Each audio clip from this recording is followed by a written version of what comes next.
Good evening. How are you? I'm actually doing pretty well. We'll get to why in a minute. But yeah, here we are. Boy, the intro went fast today. It's 7 seconds long, but man, I didn't have a lot of time there to get ready. So, what what's boy, that's a tough intro right now. I'm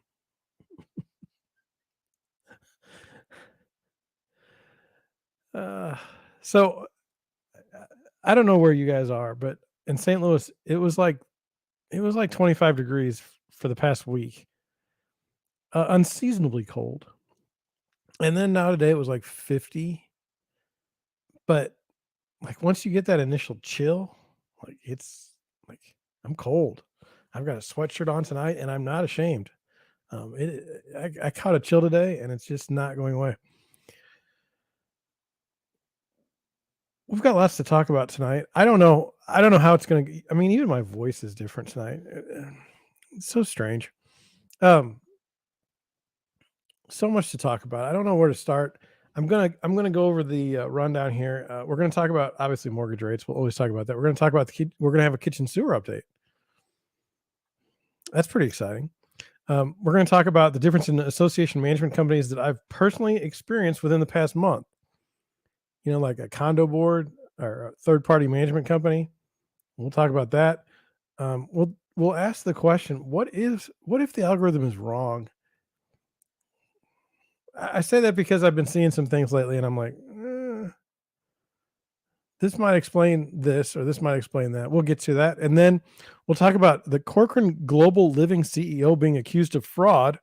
I want to talk about that in the sense of like, what's it like to be a real estate agent, and what's it like to watch, you know, the allegations of fraud, and are they likely? Could they even happen in a brokerage, and how could they happen? We'll talk about a funny article in Realtor.com. Funny for all the wrong reasons. I'm sorry, I'm organizing pens and stuff over on my desk.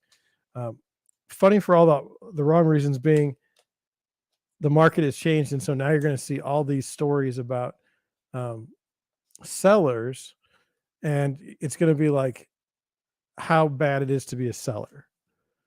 Like that's what you're going to get.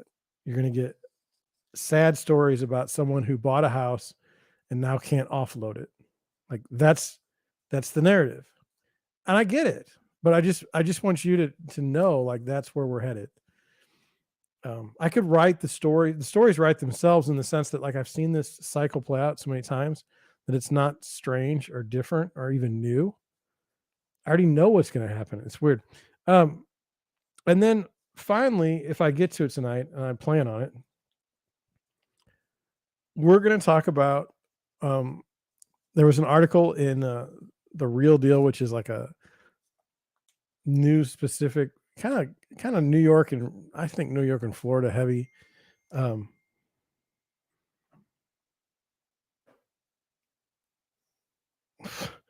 Sorry, I got to turn that off. Um, they're kind of based. I mean, I think kind of Florida, New York, but national news.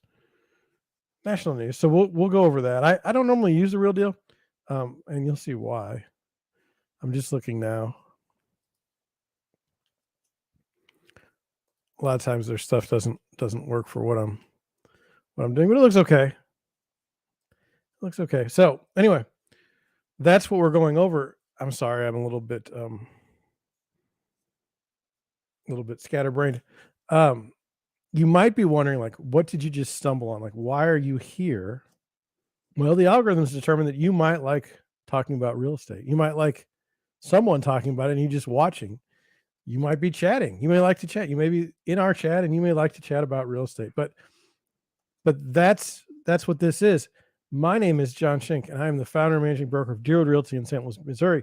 We are a small real estate brokerage. We concentrate mainly on helping buyers buy homes and sellers sell theirs. In the evenings, I do a live stream pretty much every night at 9 o'clock Central Time, the Deerwood Realty live stream, where we talk about real estate news of the day, things that happen to me in my daily life as a real estate agent / real estate broker. And then we provide commentary and just have some fun. Because what I've noticed is, like, if you want to make it as a real estate news company, okay, you're going to be sponsored by the very people that are just they just lie. they just they just lie about everything, and it's kind of fun to watch. We're not beholden to those companies. We have our own show. I'm not in a franchise. There's only one Deerwood Realty, and it's me. So you'll get you'll get stuff that you won't see on some of the other places because they have to curry favor for their advertisers, and I don't. I don't. Now, could I be wrong about things? Absolutely. Sometimes I even pass over stories where it's like over my head. I mean, sometimes it's like I don't understand this. And how, if you don't understand something, how can you bring some sort of insight to something if you don't understand it yourself? I mean, I've seen people do that, but I don't think it's legit and it's not something that I want to do. And so we won't.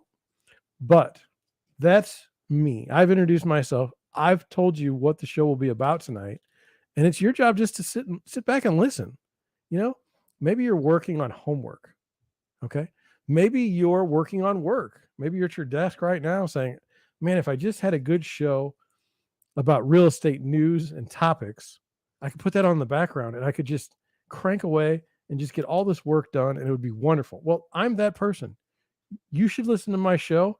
You should watch it and we should just, have some fun. Heck, put something in the chat. It happens about once a month. I'll get something in the chat, but I'd like to have a lively chat and one that's going on all the time. So like right now I could just look over and say, oh, we have somebody in the chat. I can't do that. I got nothing except for the spammers, and it's not helpful. I will block you as soon as I figure out the right button. All right. Well, that was my intro. 7 minutes and 14 seconds later. I think let's go out of order tonight because that's a great way to start the show. Let's go out of order. I want you to see right here. I'm going to share my screen with you. I want to talk about something that's near and dear to all of our hearts in the real estate business, the mortgage update for today. Yes, what are rates at? If we don't know what rates are at, it's going to be a hard, going to be kind of hard to figure out, where we should position ourselves in the market. It's on deerwoodrealtysl.com. It's a little widget we use. 30-year fix came in at 6.64%, an increase of 1 basis point from yesterday. Odd. We've been getting bigger shifts than that recently. Once it went over 7, it was kind of like, not good. Not good. But I want you to understand something. I'm speaking from experience. There's always going to be real estate business conducted. Okay. You're always going to have buyers buying homes and sellers selling their homes. It's just a question of what the pricing is going to be and what the strategies are going to be. Like right now, would I come to market $20,000 over my, what my house is probably worth? No. Why not? Well, it's going to sit on the market. And the longer it sits on the market, the less you're going to get for the property at the end of the day. You may say, well, I have a Facebook marketplace page. And what I do is I put something up for like $200. And then if somebody buys it, great. But if not, I just drop it to like 175, 150. That's my strategy. Well, it doesn't work that way when you're trying to sell a house. I don't know if it's because the agents are involved and we know better. Like we won't even let's ask the question. Will I show a house that's overpriced, grossly overpriced? Depends on how long it's been on the market is the answer. If it's the first weekend, no, I'm not. I'll tell my buyers, look, this is stupid. We're not going to do this. And then if it's on the market for the rest of the week, then let's go take a look. Let's go take a look now. We've made it through the most interested buyers have already walked through that property. And then we move on. I mean, how about that? Seems fair. But if your house is priced right now, even at 7% interest rates, you can probably get a deal done. You say, well, John, what is a right priced home? That is a good question. Um, well, if you're looking at comps, comparable sales in your neighborhood from June of this year, okay, or May, normally that would be considered a good comp. You get about 6 months on a good comp, I would say. But the market has changed so dramatically and so quickly. I don't think you can go with that strategy. I mean, you can look at the comp, but you can't say, "Oh, because this house got 10,000 more than asking, I'm going to put my house up at $10,000 asking price higher, and I'm going to get another $10,000 to $20,000 plus on my sale price." That is a mistake. That is a mistake. I would not do that. I would not. I'm going to throw something away. I have trash can back here. No, I would price it a little bit lower. Uh, you know what? I'll say this. I can't prove it. I don't have any numbers, but I'm going to get a drink. I apologize.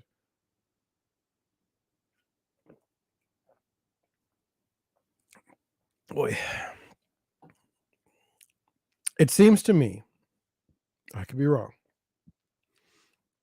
It seems to me the the sellers that got the most amount of money for their homes listed their properties like around what it should sell for during the good times, and then got the benefit of people coming in and bidding like crazy and bidding it way up.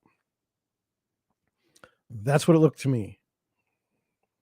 So now I think you go with the same strategy, price it the way you think it should sell. And then if you do get some extra bids, that's great. But, don't go to the market high. Even in St. Louis, when we're a little bit behind, don't do that. That is a mistake. So, that being said, um, I think we've covered that one. I think we've covered the mortgage rates for today and your strategy going into looking to buy a home or looking to sell a home. If you're looking to buy a home, wait. Like, let them come the first weekend and, be way too high in the market. If somebody goes and buys it, let it. But then you come in the next weekend, put an offer. If you like the house. If you don't, then don't put an offer. Obviously. It doesn't seem that difficult, does it? You'd be surprised how many people get it wrong. Um, yeah, that topic is done, and we shall move on. We shall move on. Okay. The next topic is something that's near and dear to my heart. Now, I don't know if I'll do it right, but the reason why I feel like I'm not going to fall asleep right now is because I am dealing with the smell of bleach just wafting into my nose because of the moldy sewer basement issue. My wife has my wonderful wife has opened the windows in the basement for me, but the smell of bleach is pretty significant and it hasn't gone away. It's kind of like smelling salts, but it is better than, I mean, I can't tell you if the bleach smell is better than the mold smell. How bad is that? It's pretty bad. I got to check something, by the way, on that. But here's what I'm going to try and do. I've got some pictures. See, when it does that, it flashes black. It scares me. I've got some pictures. I'm going to try and show this to you.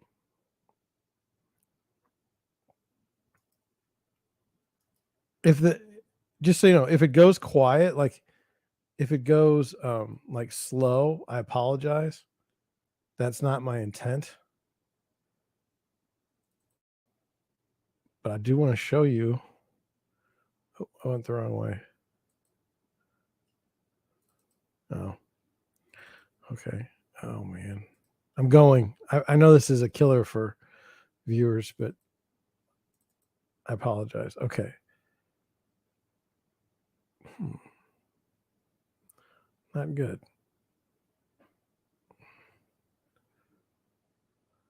Okay, here we go. Okay, here's the first one.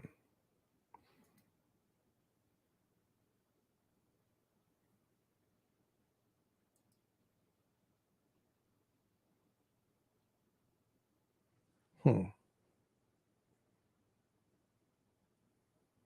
Oh man. Okay. Well, how do we do that then? That didn't work.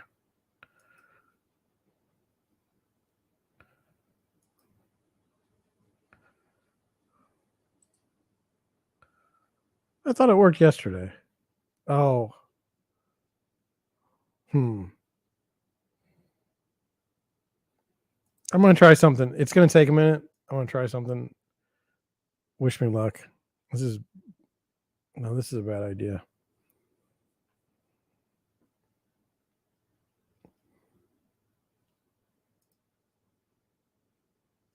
But I'll do it anyway, right? Because who knows?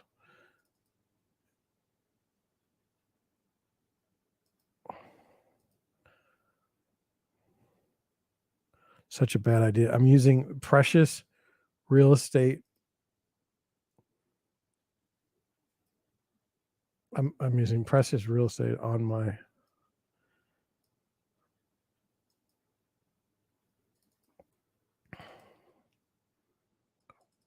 I'll get it done. I can do this.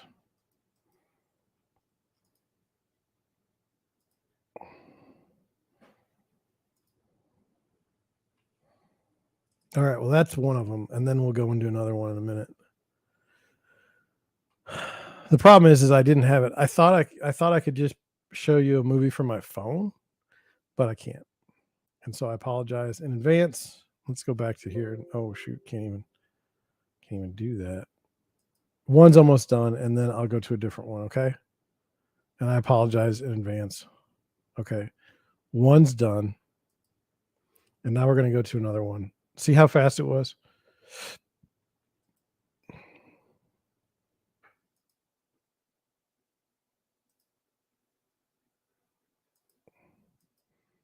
This isn't good.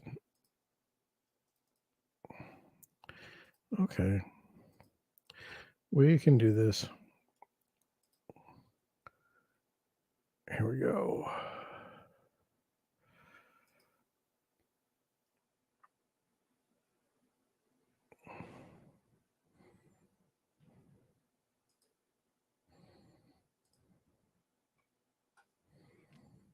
Next time I'll know. All I can say is I apologize. Next time I'll know. Okay.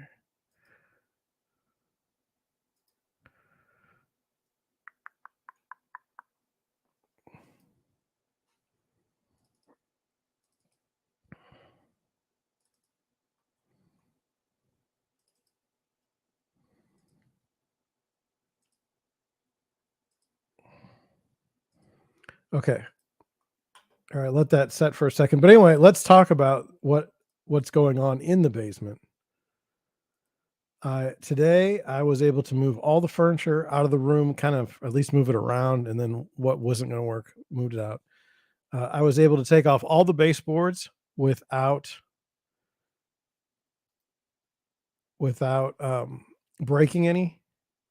I was able to pull up the floor with we broke two more pieces, so we're down four full pieces, um, which I'm not happy with, but it could be a lot worse. Uh, and then I was able to number one, we pulled up the underlayment to see where some of the stuff was coming from, and then we also were able to pull up some of the insulated flooring to see um, what that was about. Now, I'm going to show these movies again. I don't know if they're going to be too slow for you because of my computer, but I'm trying. Okay, that's all I can say. So here's the first movie. Okay, do you see it? That's all nasty moisture and mold and nasty. See how it's at the cracks of everything, and then right there, this looks like it came in the wall. I came in from the wall, but it's not. It's not. Let's keep going here. It's it's actually, um, I think it's coming up from that kitchen pipe that's collapsed, and the easiest way for it to come out of the ground is right between the wall and the basement flooring.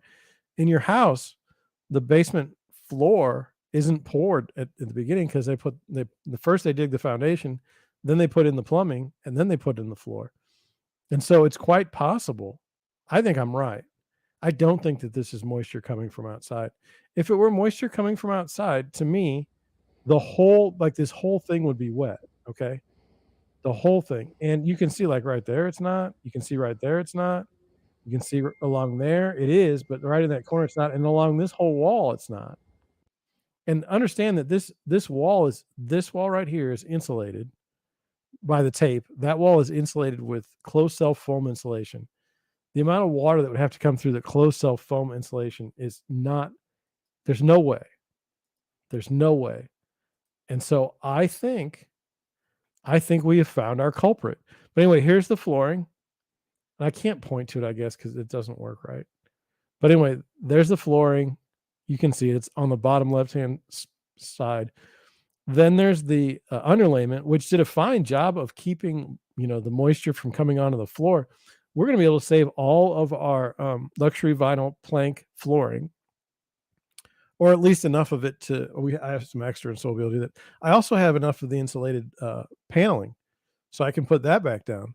But the key is now I need to dig down and I need to get to that pipe and find out if that's what's causing all this water to come up from the ground.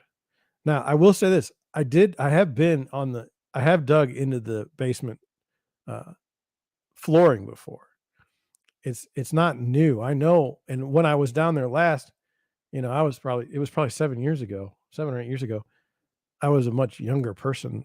I had not had 2 surgeries, but it was very, very dry at the time. So I think, fingers crossed, this is a result of the collapsed kitchen sewer. And I did look, and you can correct me on this. I did look online to see if I could get the sewer lined after I did it, because this is a steel sewer that goes all the way, that runs from one side of the basement almost all the way to the other, and through all kinds of finished flooring and stuff. It would be just a pain it's already going to be a pain to do all this, but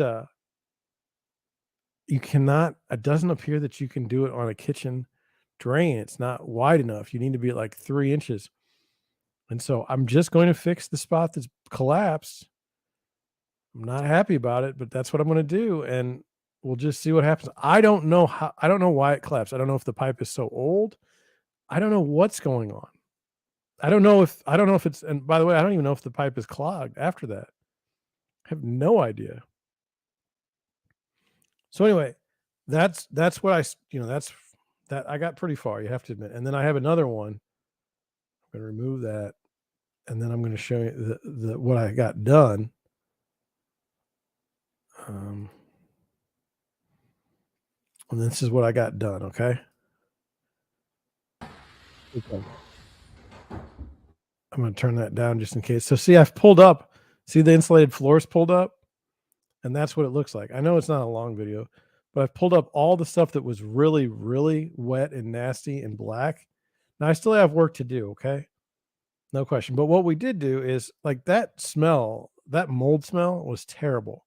And so we sprayed it all with bleach, like sprayed all the floor there with bleach. And we're going to let that kind of kill some stuff. And then we're going to get back at it. I got to find an edge saw to cut along the edges here and get that all taken care of. I'm not going to get this all done, tomorrow or anything, but we're moving closer. We're moving closer. We're moving in the right direction. I'm going to check right here just from the picture. I have to run like a parallel line from here to the door. The door is also, here's the door frame. The door is also, it is under the door. I am going to have to move the framing and all that stuff, which I don't want to do because I did a fine job on that door. And I'm so proud of the work I did. And to have to pull it up is just absolutely killing me. But anyway, I wanted you to see what I'd gotten done. Now I have pictures. I don't know. Let me see if I can send you a picture or show you a picture that. No, I'm not going to show you because I don't have a way to do. I don't have a way to do it. But anyway, what do you think? Oh, so anyway, that smell of bleach. Okay, it is better than the mildew and mold smell, but man, It's tough down here, so my wife opened some windows for me, but, like, it's cold outside, and as I've told you before, I caught a chill today. Eesh. Anyway, I thought you'd like a sewer update, so you got one. Now I wanna move on to a topic that's near and dear to my heart. Do you know if you like, if you live in a condo, do you know if, like, the board manages the units themselves or if they pay someone else to do it? And if they pay someone to do it, how big of jerks are these people? Because I'll tell you what, I've come across some people here in St. Louis that are just awful. I'm not gonna say anybody's name. I'm not gonna throw anybody under the bus because that's just not who I am. But I'm gonna give you 2 examples. I'm gonna give you just some examples. I happen to be listing some condos right now, and I also happen to be helping buyers find some condos. So, and when we talk about condos, okay, in St. Louis, in South St. Louis, I don't think I've seen a condo for more than like 200,000.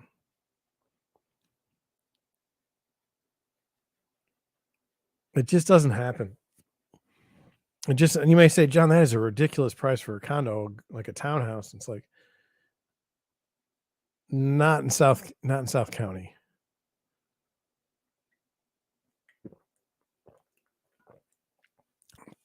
Closer to Forest Park, you're probably in the high dollar range. Definitely in Clayton. But here, no. Anyway, let's see. The first situation with the condo manager, we had a condo under contract, and the association decided to put in a special assessment between the time my buyer made an offer and the time the house was being sold, the closing date. Well, what does that mean? That means that the seller is on the hook for the special assessment. And when you get a special assessment, they're normally not like, $100. They're like 15 grand, payable over a certain amount of time or right up front. Your choice. Obviously, my buyer's not going to buy a condo when you throw a special assessment at them like that. And obviously, the real estate contract is written in such a way to guard against that, both for the buyer and the seller. I don't think that there was anything untoward done by the seller in any way. I don't think they knew about it at all. Okay. But if you were to have a written offer to purchase without some sort of clause that said, look, if a special assessment comes between the time you put the offer in and the time you close on it, if it excluded that wording about the special assessment having to be paid, um, that would be terrible for buyers. And you say, well, that's okay because they deserve it. Sellers should be in the advantage. No, I don't think so. And I don't think that sellers honestly go out of their way to do that. So I reject the notion that sellers would intentionally forget about an assessment because it just would be it would be dumb. Every lender is going to ask about everything about the association. Now, in this particular instance, we found out about the special assessment before the owner did. They were not happy. They were not happy. And that's one of the jobs in real estate that, it kind of sucks. I'm not proud of having to give sellers bad news. I don't even like to. I like everybody to be happy, but that's not the world we live in. So anyway, the so what is bad about that association management company? A couple things. One, I feel like the sellers should always get the benefit of knowing information before the buyer does. Like when we told the seller they were just a mess, and I don't blame them. Okay, that's number one. Number two, like I accept that things need a special assessment. Okay. But what I'm seeing and what I've talked about in the past is when condos became a thing, okay, no one really had like no one really put forth reserves that took it into consideration. Some of these buildings are built in the 60s, and in 50 years things are going to happen. And like I don't know that you can maintenance your way out of them, but in a way, you should have almost had higher fees to cover some of these problems that are going to come up without question. What do you think? I don't know. I'm just telling you what I think. Um, so that was bad. Okay. Second interaction. This is a different management company. We're selling a condo. We listed it for sale. We're selling it. Before we even sell it, we go to the management company and we say, hey, we're selling the condo. We need a condo resale certificate. This is something we need in St. Louis. I don't know what you need in your municipality. We need it in Missouri most of the time, I think. So anyway, we ordered, well, they're like, it's on the website. And we're like, we don't see it on the website. They're like, it's on the website. And we didn't see it. And then it turns out my seller was on the wrong part of the website. And you may say, well, see, that's your own problem. But no, if my seller, who is a member of the association, who has been there for like 10 years, doesn't know where to get things done, that's on the management company, my opinion. Anyway, so then we go to get the documents and they want like $150 to $200 for this information, which is ridiculous. And I'll tell you why in a minute. So then we're like, okay. And so we pay the money. A lender comes in and says, hey, we need insurance information and we need you to fill out this big old long piece of paperwork. Sellers and I said, we're not filling out this. No, that goes to the management company. So they can go to the management company, but we already tried because we were trying to be nice. They want like $180 to fill out this document. And then they're going to charge probably a transfer fee on the unit of probably $250. I mean, they're just gouging people.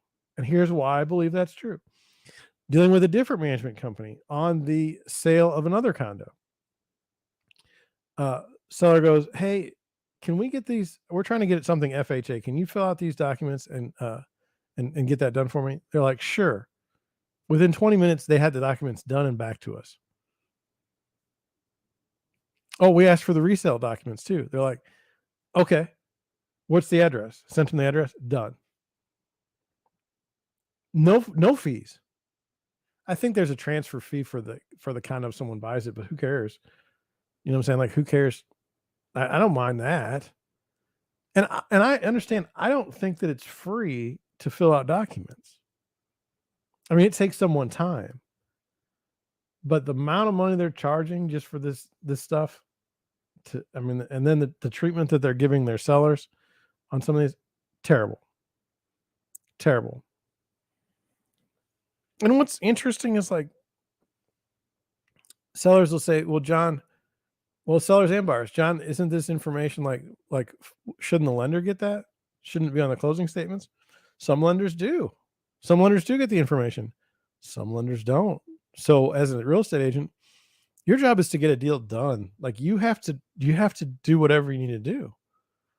You can't you have like it's dangerous. You have to accept responsibility, okay, for getting the deal done. And then whatever that entails, you have to do it. I mean, am I an expert at dealing with condo association boards? No.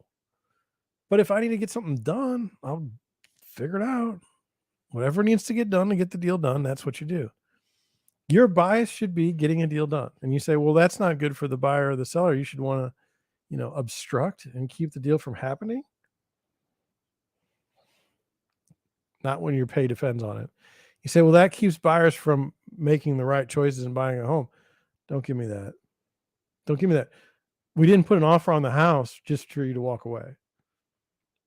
Unless there's something terribly wrong. No, look, if there's something terribly wrong that you find in an inspection or something just doesn't seem right, maybe your life circumstances have changed. Okay. But your bias as a buyer should be to buy, and your bias as a seller should be to sell. Now, if you put something under contract, and you're representing the seller, and the buyer comes back at you with like, we want all these concessions and all this crap, and you say, well, take a leap. That's fine as long as the seller knows that we may never get a better offer. It's possible. So also, I'm very shiny. I just took a shower before I came down. I'm very shiny in my cheek. I can see it right there and right here. And I can see it on my head right there and right there. That's because I took a shower before the show. So, and I don't wear makeup. I don't think that's going to help, to be honest with you. Okay, moving on. Moving on to the last thing I wanted to talk about, and that's something that we saw yesterday in one of the tweets. Oh, actually, there's two things. In one of the tweets we saw, it was people making fun of storage unit bro. You know, like on TikTok and on Instagram, you'll see reels where somebody will be like, "You just need to buy, storage units. Like, you just need to buy like all kinds of storage units, and then people will put their stuff there, and you'll make all this money." Not to be outdone is the Airbnb brokes. Like, you just need to buy a space on the beach, and then it's going to get rented all the time, and you're going to make all this money. And so I see that on TikTok. I see it on Reels. I see it now on Facebook, and I see it on YouTube Shorts. And I got to thinking, did you ever think that the algorithm might be wrong? Did you ever think that what you're searching for is the wrong thing? I mean, and I say that because I have I have been putting out a lot of YouTube Shorts for me, okay, just based off the show. And when I put something about inflation, okay, which, as I've said since January, is like the worst possible thing you can have. It should be fought. By the way, the whole idea that there's world inflation, so it's okay. No, no, it's not. The United States is one of the largest economies on the planet. When we have inflation, it infects other countries. So I don't want to hear about. I don't want to. It naturally infects other countries. So I don't want to hear about it. It's our problem. Anyway, I put something about inflation. No one clicks on the video. The word inflation is like poison. Okay. If I put investment house or or business practice, like 3 things I've learned during the time I've been in business, all kinds of people watch it. The algorithm seems to forward that YouTube short. It would forward it on TikTok, and I just don't understand. Like, I don't think that you looking, like, if I put a video that says how to earn $1 million, okay, with the title, I think with the amount of videos I've done, I think I could get it pretty high, just by putting the clickbait title. But I don't want to do that. I don't like clickbait. I get it. I mean, YouTube itself, I mean, it's all about clickbait. It's all about that and thumbnails. I mean, that's how the statistics work. I mean, if you can get somebody to click on your video, via the thumbnail and the outlandish title, then you're good to go. But it's also if there's a trend that they've picked up on that people are interested in, and certainly real estate has been hot for, like, I don't know, what, 3 years? But what we're doing though, in what I'm doing, and it's kind of wrong, is I'm just watching these people on TikTok. They're going to implode, but that's the funny thing, is they don't implode on TikTok. They're embarrassed, so they don't even go back on TikTok. They just disappear into bankruptcy.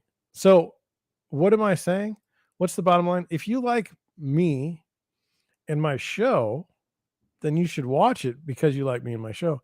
You should not watch me because it's clickbait and it just doesn't work.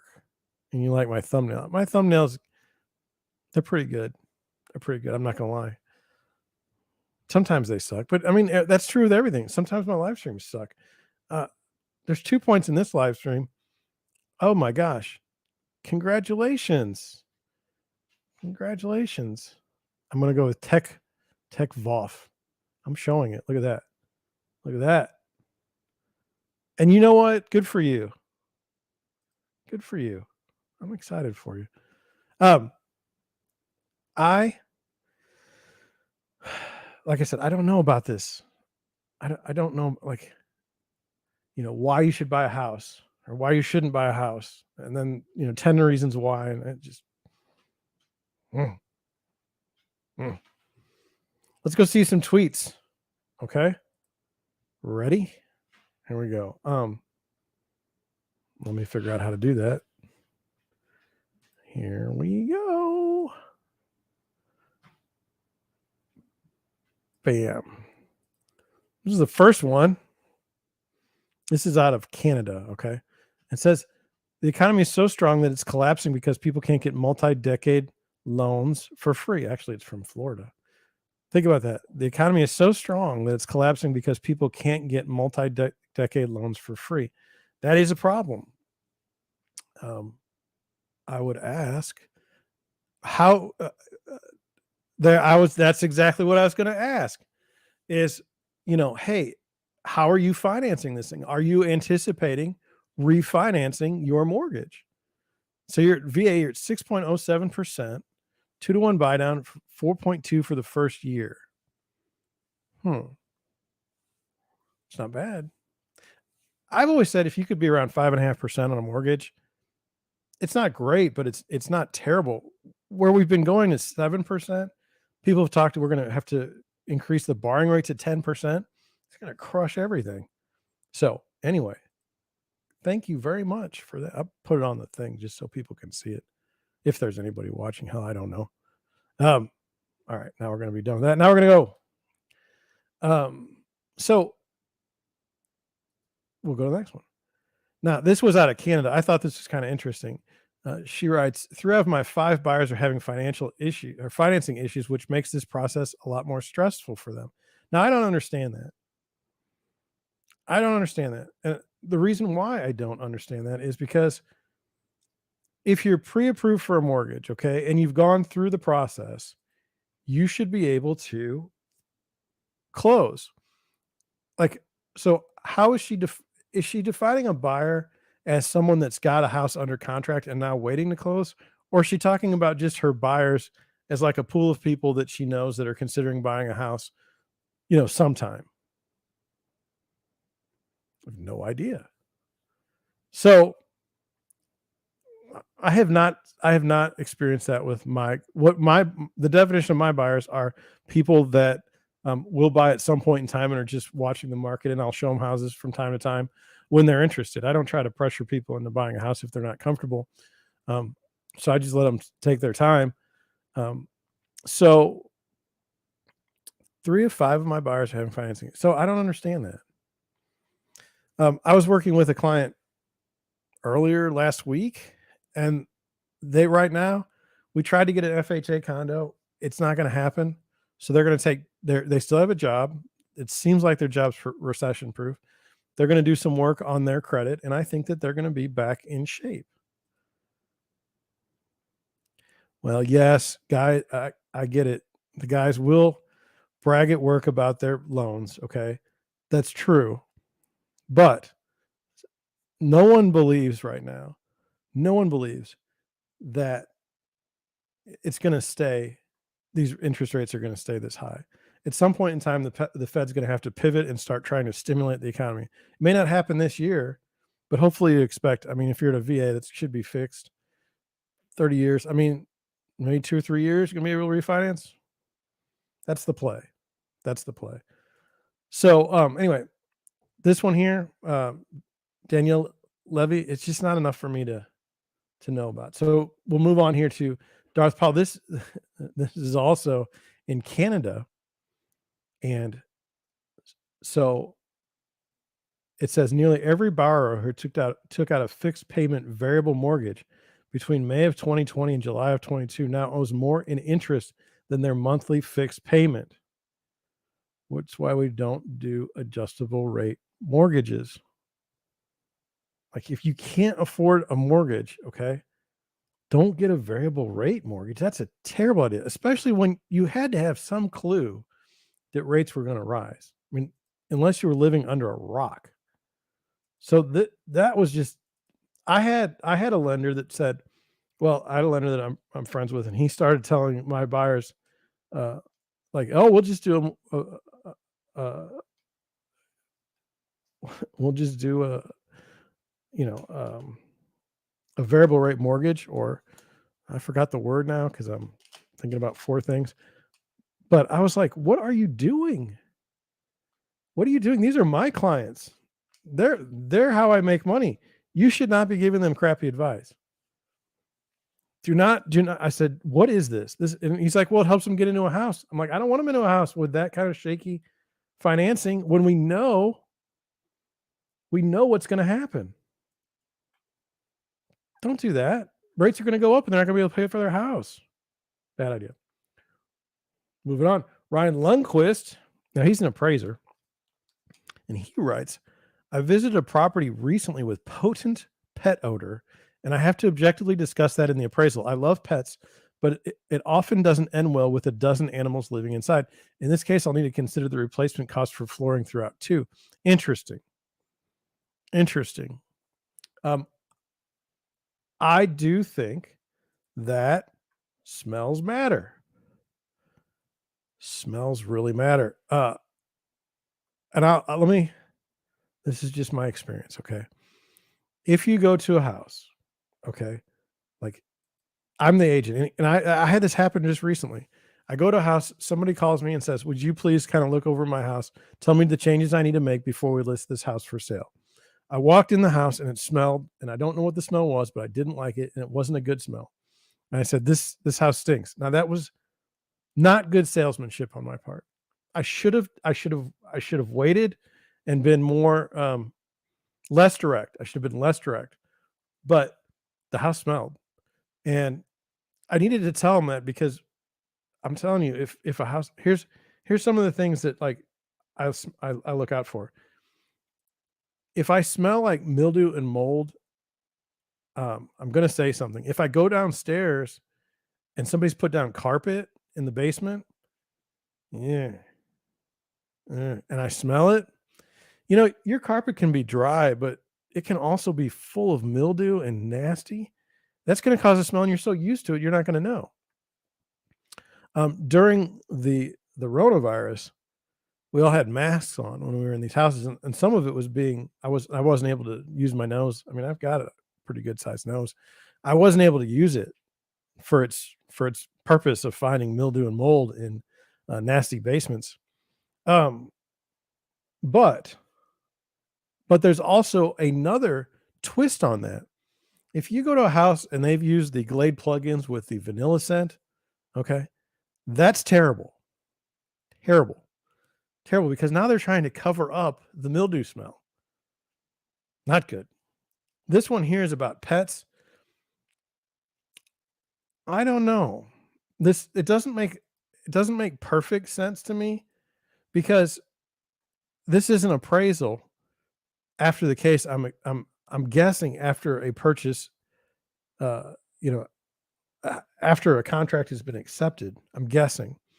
In this case, like, hmm, did the agent not tell the buyer? Did the seller's agent not tell the buyer's agent like, "Hey, it smells terrible in here"? Has has on this appraisal, has the property been priced in such a way that it reflects the need for replacement of flooring? Very, very dicey. Very, very dicey. Moving on. Mike Simonson. I just found Mike Simonson today. This is what I was talking about in my title today. Everything is relative. Real estate charts seem to trend down. We'll discuss. Now, this here is a chart going down. It says the inventory of unsold homes is finally subsiding. Price reductions have also peaked for the year. 568,000 single family homes on the market, down 0.7 this week, but at least it's not climbing. Okay. I feel like we've had a lack of inventory for quite some time. And what I mean by that is you can have houses on the market, but they're not houses anybody wants to buy at that price. But anyway, let's just run through this stuff. So he's got that. He's got Very little new supply is hitting the market each week. That's true. 20 to 25% fewer new listings than in recent years. New construction finally getting completed is actually adding to inventory. Homeowner resellers even fewer. Now, I think some people have been scared away. Some sellers have been scared away from listing their homes because, in their marketplace things aren't very good. But I also think that seasonally, like right now, I mean, if you're between, oh, interesting. What part of the country are you in? If it doesn't give away your identity, I'd be curious. Because like, do you have to deal with basements where you are? I'm just, I'm just curious. The 10 burning candles thing. Ooh, ooh. Uh, no, that makes me sick even thinking about it. Um, so this graph is going down. New listings. And says, meanwhile, pendings are off by 45% from last year. The number of homes going into contract each week looks like Christmas and New Year's. When the seasonally adjusted numbers get announced in the next few months, they'll be super low. And here's it going down. It says home prices are receding as expected. The median price of a single family home in the United States is $420,000. This will end the year at about $400,000. The price of new listings, and the light red line, has been consistently declining since May.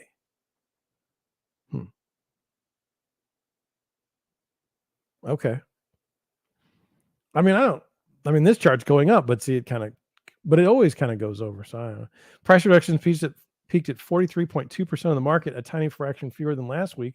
Normally, this time of year, price reductions decline rapidly, but since the rate spiked September 1st, we can really see the demand destruction bearish for transaction prices in quarter one 2023.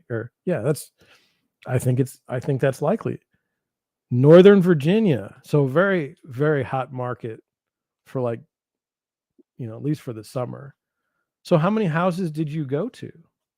I'm curious. How many houses did you attend with? I'm guessing with your agent. But how many, like, I doubt you just went to one. Obviously the one with pumpkin spice was a no. I mean, have you been stuck trying to find a house for like 2 or 3 months? Yes. Yes. I know. It's different than the Midwest.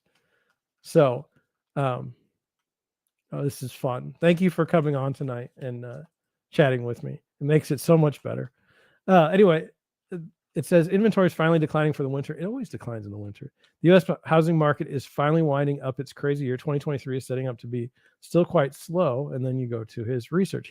There's nothing wrong with putting your data out there, but here's the title of the stream tonight. And yeah. We'll go back. Nick Shaw. Found him like earlier this week. It says single family housing under construction has been declining since June. While things have been slowing down, the impact of high permanent activity is getting absorbed as well. Construction fell for the fifth. I mean, you look at that chart. I don't even know what that. I mean, look, it's just a little bit. Here, I'll make it bigger. A historical average from 1999 to now. Man, I remember this. I was like, how can people just be building all these houses? Well, mortgages were cheap then too. Oh my God, 40 houses. That's not. I think that's. You know what? When you get your house tomorrow, you will see stories coming up now about. Well, we've been seeing them about people having buyer's remorse. Okay, and I don't think you're gonna. Yeah, I don't think you're gonna. Yes, that's another thing. That's another thing. You're spot on. When you look at 40 houses, I'm sure you're not going to have buyer's remorse because you've at least looked at a bunch of houses to know, hopefully you were able to buy a house that either someone looked like they did care, or you bought it at a price so that it didn't matter if they cared or not because you feel comfortable with it. Last one, Kira Mason. For context, inventory will be lower November and prices are still dropping. Yes. Facts. All right. Moving on to our articles tonight. This is the best stream we've had in so long. Thank you so much. Thank you so much. All right. I want to go over this from the perspective of an agent. It says turmoil at Corcoran Global, CEO accused of fraud. It says 3 lawsuits allege mismanagement, delays, and commission payments. So I'm a real estate broker. Okay. Before I was a real estate broker, I was a real estate agent. Let me tell you, if as a real estate broker, what you never, ever, ever do. You do not short. Look at you. Very good. Also, the HVAC, very important. And you need to check on the age of the roof. Those are 2 things I would have also hoped you looked at. Very important. So you never, ever, ever, ever hold a commission check if an agent has earned it. Okay. Now they have to have a good file. Okay. But as a good broker, you were watching the whole time. So you know what documents they need signed. Okay. So when they submit that file, you should pay them that day. You pay them the day. Like our friend here is closing tomorrow. That agent better get paid as long as they have the file right. Never, ever, ever hold up commissions. Just I cannot stress with you enough. You do that, and people are going to just, it's not good. Not good. Agents will not, I mean, the fact that they're suing is fantastic. But anyway, it says the delays begin in April as agents at Corcoran's largest franchise told them and joined 3 lawsuits filed this year in detailing a fraught financial situation under Mahone's tenure as chief executive. In September, Jesse Rodriguez and other brokers with franchise contracts with Mahone filed a suit against the chief executive. The brokers alleged fraud and breach of contract, including falsely depicting the company's financial situation, commingling funds for Southern and Northern California offices, and diverting money to himself and his associates. Okay, so all of those things are going to cause problems in a brokerage. Okay, like here's one. Okay, when you falsely depict the company's financial situation, agents move where they feel like there's strength. There's a reason why agents in New York City are going from Compass to Serhant. Okay, there's a reason, and so it's because they believe that one is stronger than the other. Okay. So if you're making a decision as an agent or as a team to take your business and go somewhere else based on strong finances, and then you find out that they're not strong, that's not good. Commingling funds, I don't know how the I don't know how their brokerage is set up between, I don't know, like if they're independent franchises or what's going on with that. So that doesn't really cause any trouble. And then diverting money to himself and associates. I'll tell you what, my brokerage, I know I'm the only one here, but even if somebody were to come on, we have a simple commission structure. The reason why we do a simple one is because I want transparency. I don't want agents to ever think that I'm shorting them, because I am an agent and I spend more time as an agent than I do as a broker. So I want that. I want that. And so anyway, one person reached by imminent repeated claims listed in the suit that the franchise corporate offices appear to fail to pay utilities and rent in some real regional offices, leading the lights to be shut off. Well, if you have no money, you cannot pay for the lights. That's not really a problem. The franchise's chief operating officer chalked up agent pay issues to market conditions and claimed its finance team was working to resolve issues. Corcoran didn't respond to Immon's request for comment, pointing out its affiliate was independently owned and an independently owned operator. Look, it doesn't matter what is going on in the market. Okay? Let me explain it to you like this. Your brokerage expenses are coming out of your portion of the commission that the agent earns. Okay? So the agent must be paid because they closed on a deal quickly, and then whatever's left in your agreement, you need to use for expenses. It doesn't matter the market. That has nothing to do with it. If someone has represented a buyer or seller and earned their commission, that it doesn't, the market has nothing to do with this. And as far as it being independently owned and operated, I don't care. I don't care. I'm just trying to point out some things to look out for agents that they know. Oh, there we go. Nice. Let me see if I can do it.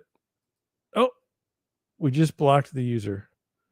We're doing so well with our chat and our friend that we just lost. We just had to get rid of spam. So thank you. This is great. So Mahone himself sued Corcoran through an LLC in June, claiming the parent company provided faulty transaction reporting technology that cost the affiliate hundreds of thousands of dollars. Corcoran countersued, saying the lawsuit was a smokescreen to distract from fraud committed by Mahone and his companies. Now, look, this is a messy situation. Now we can just see it. The report comes after an internal senior executive told The Real Deal Corcoran was shopping the franchise less than 3 years after its formation and off of 2 years of aggressive growth. The parent company is open to executing a direct deal if an outside buyer can't be found. And that's why I picked up on this article, as I had seen recently that this was the case, that they were trying to sell this and they were saying that it was kind of troubled. But then it says there's been 2 years of aggressive growth. Another thing, though, if you're if your job is building brokerages, in the last 2 years, so many agents have come online, you should be able to show growth. I don't show growth because I don't recruit. It says the franchise formed in February when Zephyr Real Estate, a San Francisco firm, combined with Nevada-based Oliver Luxury Real Estate. It started expanding shortly thereafter, purchasing a handful of firms in the succeeding months. Corcoran Global's headcount jumped from 450 at inception to more than 1,000 brokers. The affiliate, recently plagued by rumors it was on the verge of going out of business, counted 80 offices in April, up from an initial 13. Fast growth. Did they pay for the growth? That's the question you got to ask. Compass paid for growth. Is it going to hurt them? We don't know. I wanted to go over this article. Moving on. What are seller concessions? Here's why they're a win-win for both sides. This article doesn't get written 6 months ago. There's no seller out there 6 months ago that's going to give you seller's concessions. Let's go over it and see if I agree with some of this stuff. It says in real estate transaction, by the way, I don't think they're a win-win for both sides. Any concession is not a win-win for both sides. Ever. It's net. Zero sum.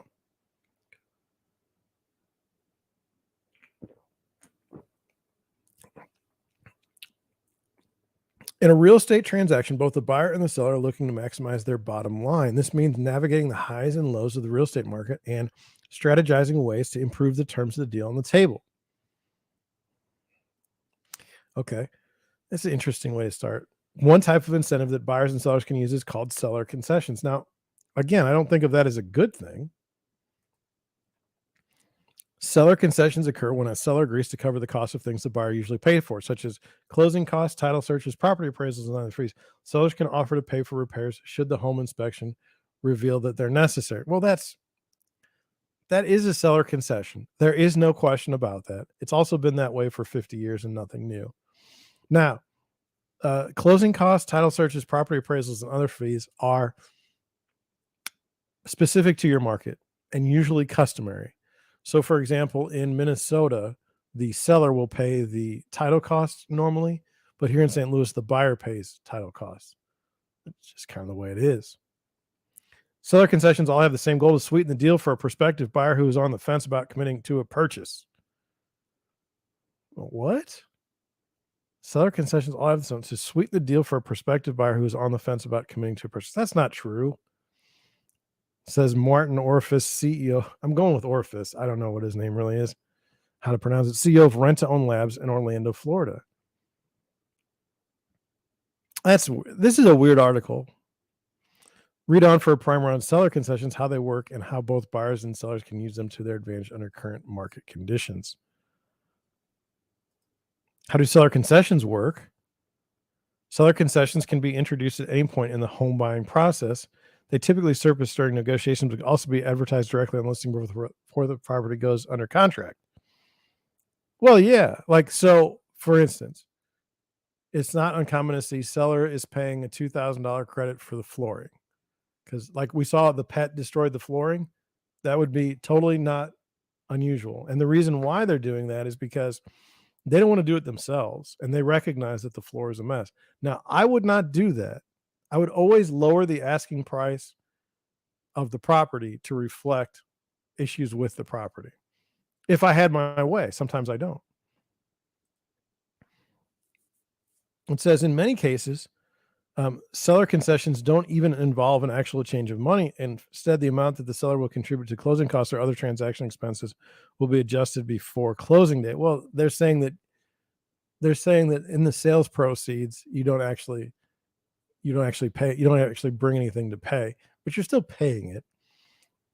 A broker associated in a Realty Exchange in Miami shares the following example. During the inspection period, if there's $10,000 worth of repairs needed from the inspection report, the buyer can request concessions for those repairs. Let's say the seller agrees to 5,000 conditions of that 5 needed in repairs. An addendum would then be executed saying sellers agree to credit $5,000 closing to the buyer. Upon closing, the balance statement will reflect the credit of $5,000 to the buyer. Yes, that's true. However, I can't pause this. Look at that. I just clicked on it. Oh my God.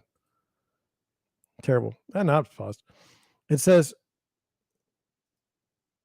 I just want to go over this. Your seller paid about 11,000 in concessions, so you paid about 7,500 on your side. 11K in concessions. Well, let's go through this here. It says there's something you really have to pay attention to as a buyer's agent. If you do get a concession from the seller, okay, I really pay more attention to price and credits. I'm a little nervous because if we lower the price of the property, to me, I'm okay with that. A lot of agents won't do that because they don't want to lose the extra dollars generated. But for me, it's like no big deal, whatever. I'm always worried about the credits because you may not qualify for your loan. I believe it's 3% of the sales price can be a credit. So you just have to watch out. And because I don't deal with like multi-million dollar properties, it's like, like I have a condo, I think for $120,000. We can have like what, 4 or 5,000 we can get on credit at the most. So it says, how can buyers use okay. So it says high mortgage rates have deterred many would-be home buyers, and it's safe to say we're no longer in a firm seller's market. In a real estate market like this one, buyers have a real advantage. Home prices are high, even as the market slows down dramatically, meaning that buyers who show interest but reluctance can be in a great position to demand concessions from the seller. Yes, what you're going to see, like sellers had the advantage, okay, and now buyers are going to try and beat the hell out of the sellers for their advantage. So what's going to happen is you're going to go in, you're going to write an offer lower than asking. You're going to definitely have inspections in there. You're going to have an appraisal writer. And then if something goes wrong during your inspections, you're going to ask for a lot and see what the seller is willing to give up. But remember, the seller, there you go, ask for 3%. Now, the thing is most sellers are done with the property, okay, when they're selling it. They don't want to go back and try and fix a bunch of stuff. There you go, 364K. So yeah, you're totally good. Most people don't want to fix their place. They just want out. So I often ask for credit because think about it this way. You go to the house, maybe it's flawless, maybe it's not, but do you really want the seller who's already checked out mentally?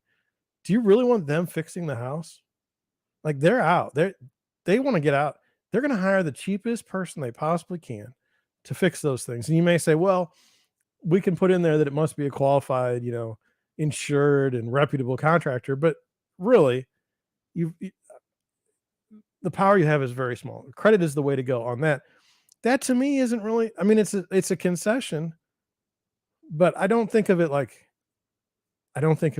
the way they think of it based on my reading. It says,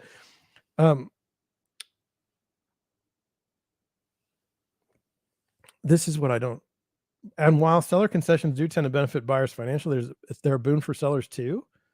Sellers can use concessions to convince buyers to go ahead with a deal despite a high price, high interest rate environment. It's just weird. The branch manager for Churchill Mortgage in Dallas says he's seeing sellers concessions come into play right now. For a seller to move the home faster, we're seeing them and their agent offer concessions up front. We're also seeing sellers doing more repairs and fixing things that they would not have had to fix during the buying frenzy over the last 2 years. That's right. people were gonna, people were like like our friend here says, most sellers' houses look like they didn't even care. And they were getting multiple offers. So why would you care? It says, in the end, leveraging concessions gets everyone where they need to be. It's a win-win for both sides. The buyer pays less than they would have otherwise, and the seller increases demand for their home that speeds up the sales process. Whatever. Whatever. We just disagree. We just disagree. All right. Last one. Last one for the night. The Real Deal again. Very weird, but they had two articles I thought was in here. When real estate agents fire clients. Now, let me just start off ahead of time. This is why I fired one client I had. I think they were on meth. Meth is a big problem in the Midwest. I don't know how it is in.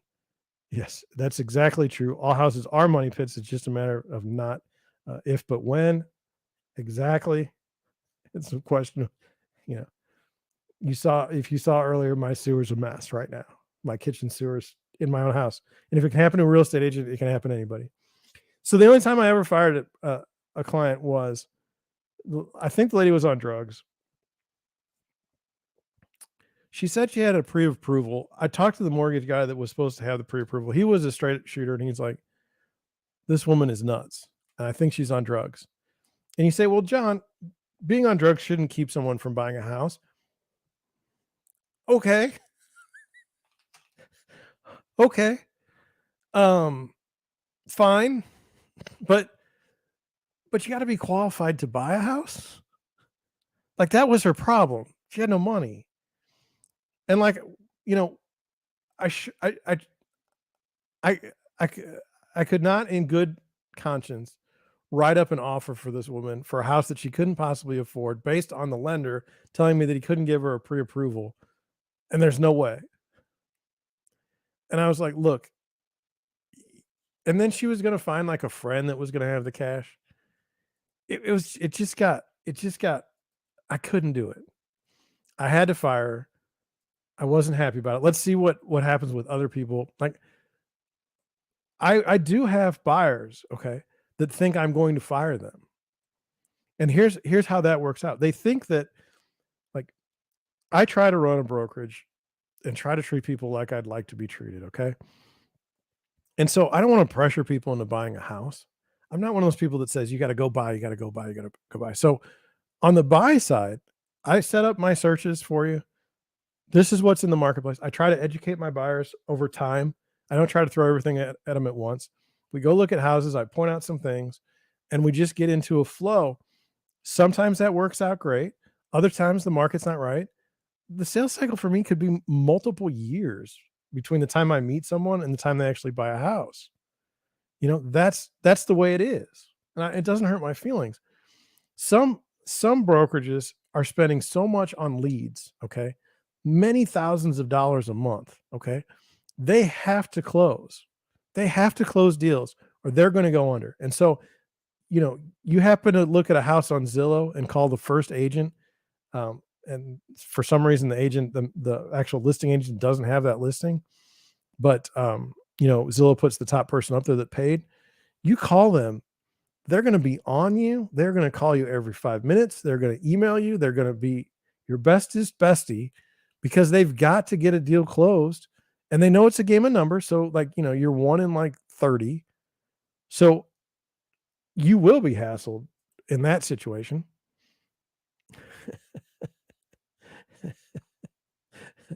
But I I don't do that. I just say, look, this is what we're looking for. Like it seems like this is what you'd be interested in. Let's just go through the process and see how it plays out. If someone doesn't go through me to buy a house like 2 years later, I mean, it is what it is. I'm not going to change the way I think things should be done. Maybe they found a friend that works in real estate that didn't even remember. Whatever. Anyway, it says breaking up is hard to do, but even the most tolerant real estate agents reach their limits and have to bid farewell to a client from time to time, as three brokers shared in interviews with the Wall Street Journal. Hey, listen to me. You come back tomorrow. I'll be on at 9. Okay. You come on and you tell me about you put it in the chat, tell me about this house. Tell me, well, you may not have internet over there. Oh, this is tough.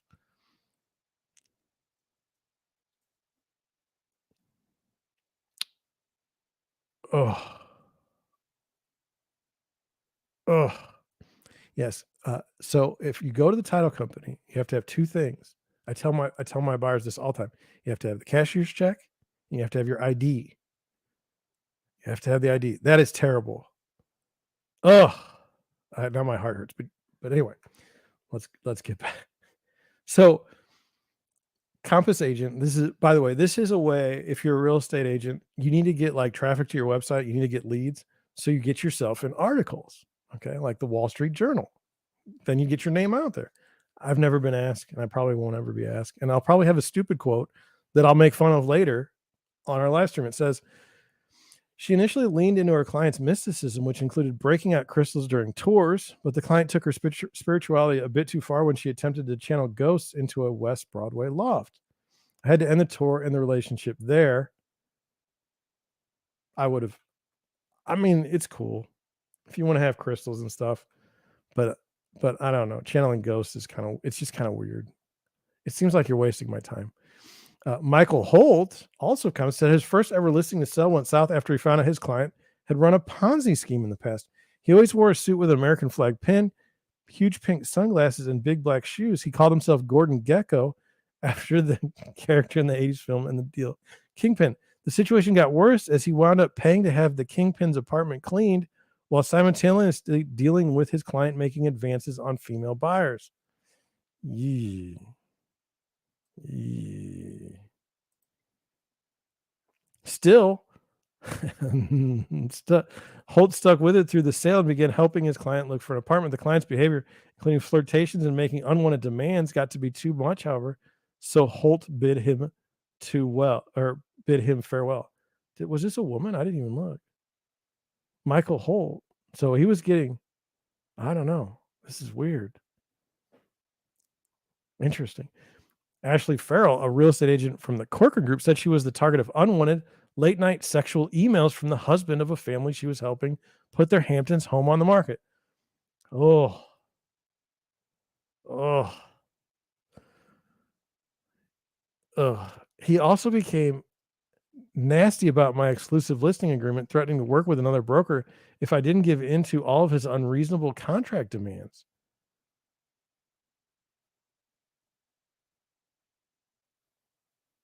Farrell ultimately sent an email to the husband copying his wife saying that they had to find another agent.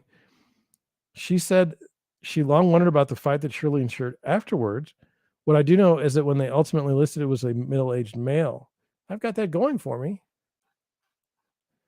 I've got that going for me. I'll take it. I'll tell you what, it's hard. You see some people list homes and you're like, I cannot pull that off. I cannot pull that off. So my father-in-law always he says to stop the world. I want to get off. I know what he means now that I'm older. Yes. Yes. Well, look, we've had a wonderful night. Wonderful. Probably the best stream ever. You've made it the best stream ever. Tomorrow night, will it be the best stream ever? No, because it was tonight. But hey, come back. Tell me more. I want to know more about this closing tomorrow. If you have internet. If not, tell me the next one. I'll be here. 9:00 Central Time. Monday through Friday. We talk about real estate. Have some fun. Thank you for watching. Thank you for listening. I'm going to head out. I'm going to get to sleep very well tonight. Thank you. Thank you. Thank you. And good night.